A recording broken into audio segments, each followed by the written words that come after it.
আসসালামু আলাইকুম everyone, welcome back to my channel Bilkis kitchen blog. আজ আবারও নতুন একটা ভিডিও নিয়ে আপনাদের মাঝে চলে এলাম।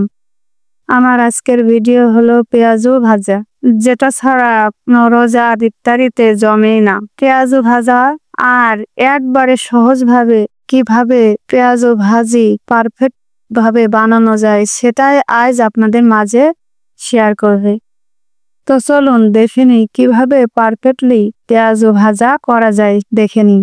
এই পেঁয়াজু ভাজা করার জন্য আমি প্রথমেই 4-5টা বড় দিকে পেঁয়াজ নিয়ে নিয়েছি। পেঁয়াজগুলো ভালো করে কেটে ছুলে ধুয়ে ছোট ছোট করে কেটে নিয়েছি। আর নিয়েছি একটা মিক্সার বল। এখন এই মিক্সার বলে আগে থেকে কেটে রাখা পেঁয়াজগুলো এভাবে হাত দিয়ে মুঠ করে করে দেব। মানে এক কথায় পেঁয়াজগুলো এভাবে ভেঙে ভেঙে নেব। এভাবে সব পেঁয়াজগুলো আমি ভেঙে ভেঙে নেব। এরপর এখানে অ্যাড করব এই যে ছোট বাটির 1 বাটি বেসন, আর দেব এই বাটির 3 ভাগের 1 ভাগ ময়দা। কুচিয়ে রাখা ধনে পাতা দেব, কুচিয়ে রাখা কাঁচামরিচ দেব, আর দেব স্বাদ অনুযায়ী লবণ, 1 চামচ হলুদের গুঁড়ো, 1 চামচ ধনিয়ার গুঁড়ো, 1 চামচ জিরার গুঁড়ো, 1 চামচ মরিচের গুঁড়ো। এখন সব উপকরণগুলো এভাবে মেখে নেবে। এখন হাত দিয়ে ভালো করে এভাবে মেখে নেব, আর অল্প অল্প করে পানি দেবে।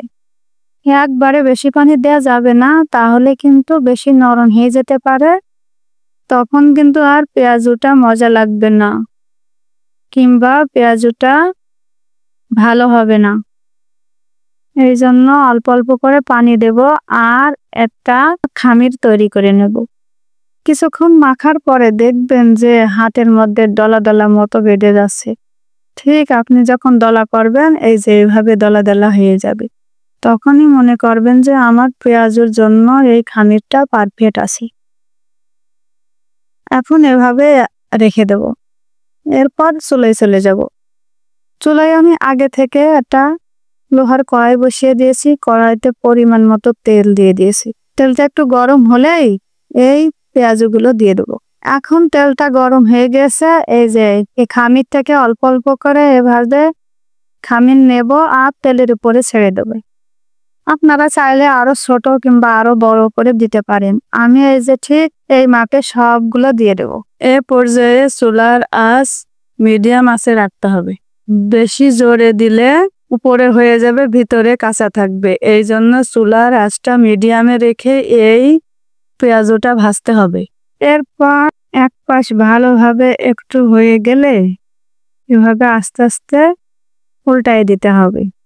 নিচের পাশ শক্ত হলেই কিন্তু উল্টে দিতে হবে, তা না হলে পেঁয়াজগুলো ভেঙে যেতে পারে। এজন্য যে নিচের পাশটা একটু শক্ত হয়ে যাবে, তখনই অপোজিটটা উল্টে দিতে হবে। এভাবে 2-3 বার উল্টিয়ে পাল্টিয়ে বল কালার করে ভেজে নিতে হবে। এখন এই পেঁয়াজগুলো ভাজা হয়ে গেছে, এভাবে তেল ঝরিয়ে ঝরিয়ে উঠিয়ে নেব। আমি সব পেঁয়াজগুলো এভাবে উঠাই নেব।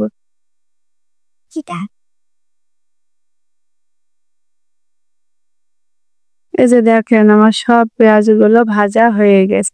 তো দেখেন এই পেঁয়াজগুলো দেখতে কত সুন্দর হয়েছে, আর এই পেঁয়াজগুলো দেখতে যেমন সুন্দর হয়েছে, খেতেও কিন্তু অসম্ভব মজার।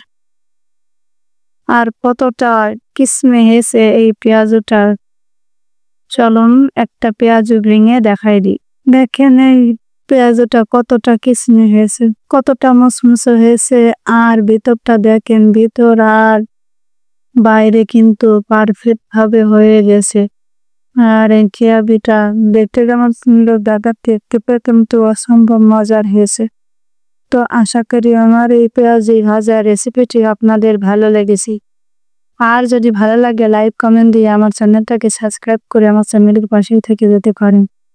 তো আজকের মতো এখানে শেষ করছি। আল্লাহ হাফেজ।